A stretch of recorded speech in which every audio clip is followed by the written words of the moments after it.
5, the year you won the deer pool.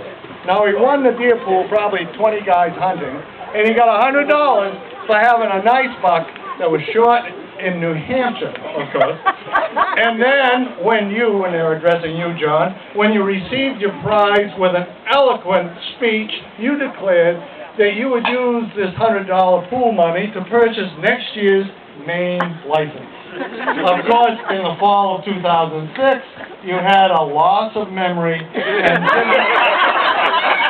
more Exxon stuff. could not remember. Right, ExxonMobil didn't come to your rescue. You were very eloquent, John, with excuses. Now, then there was a year, and I didn't know about this, John. Then there was a year that you tried to convince the state of Maine that you actually were, in fact, a resident, and thus you should get a free license. Because he's over 70, huh? It almost worked. However, if this is true, John, please, raise your hand. However, the Maine wardens were not hoodwinked. When they called and told you that you were facing arrest, you quickly returned the illicit license. No Maine hunting license again. Now, finally, in 2008, we would like to purchase your Maine license for your birthday. Not because we like you, but rather we are sick and tired of everyone hunting in Maine while you are hunting by your lonesome, especially as you get older, all by yourself in New Hampshire. Why do we worry? We don't know.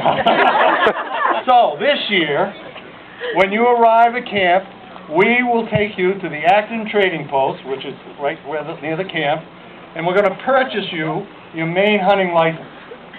Now, you'll be able to be with us, and we can keep an eye on you. As a matter of fact, the youngest set plans to sing happy birthday to you, John, at the top of Gerrish Mountain, which is in Maine. Now, all in all, John, and I do love him dearly, that says, with much appreciation for your leadership, your good humor, your many songs, and your great friendship. And this is from the Elwells, and there's a whole Bill, Peter, Jeff, Doug, there's probably Ace Miller, all the guys that you hunt with.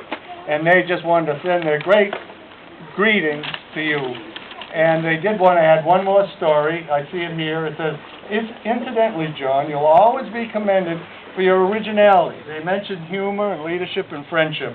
But they did say that at one point, when John was coming from Franklin over to camp, he hit a deer with his car.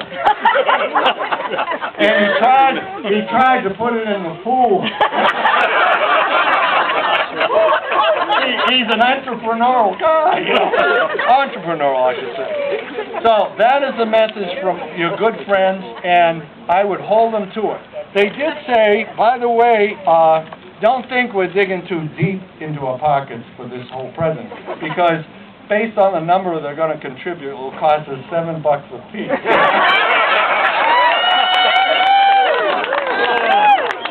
Thank you very much, Peter. And the only thing I can say is, faint heart, be still.